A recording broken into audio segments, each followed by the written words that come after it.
மாண்புமிகு பேரவைத் தலைவர் அவர்களே,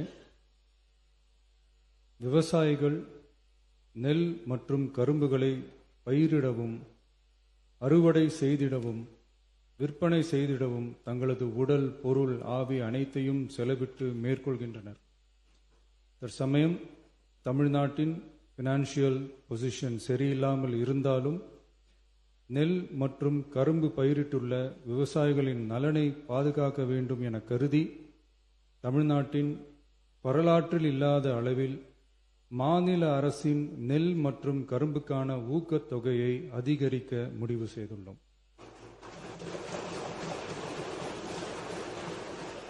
நெல் கொள்முதல் பருவம் வரும் செப்டம்பர் 1ஆம் தேதி தொடங்க இருப்பதால் குறைந்தபட்ச ஆதரவு விலையுடன் மாநில அரசின் ஊக்கத்தொகையாக சன்னரக நெல்லுக்கு குவிண்டால் ஒன்றுக்கு ரூபாய் 289 மற்றும் பொது ரக நெல் ஒன்றுக்கு ரூபாய் 159 என உயர்த்தி சன்னரக நெல் ரூபாய் 2750 பொது ரக நெல் ரூபாய் 2600 என வழங்கப்படும்.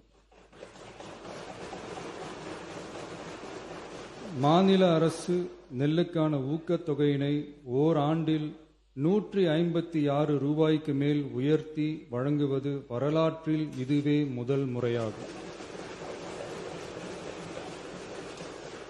அதேபோல 2025-26 கரும்பு அரவை பருவத்தில் சர்க்கரை ஆலைகளில் பதிவு செய்து கரும்பு வழங்கும் விவசாயிகளுக்கு ஒன்றிய அரசு மெட்ரிக் டன் ஒன்றுக்கு ரூபாய் 3290.50 நிர்ணயம் செய்துள்ளது. அதற்கு மேல் தமிழ்நாடு அரசால் சிறப்பு ஊக்கத்தொகையாக டன் ஒன்றுக்கு 709.50 ரூபாய் வழங்கப்படும். இதன் மூலம் விவசாயிகளுக்கு டன் ஒன்றுக்கு 4000 ரூபாய் கரும்பு விலையாக கிடைக்கப்பெறும். கடந்த 5 ஆண்டுகளில் கரும்பிற்கான சிறப்பு ஊக்கத்தொகை 156 ரூபாய் மட்டுமே உயர்த்தி வழங்கப்பட்ட நிலையில் தற்போது முதல் ஆண்டிலேயே 360.50 ரூபாய் உயர்த்தப்பட்டுள்ளது என்பதையும் இம்மாமன்றத்தில் குறிப்பிட விரும்புகிறேன்.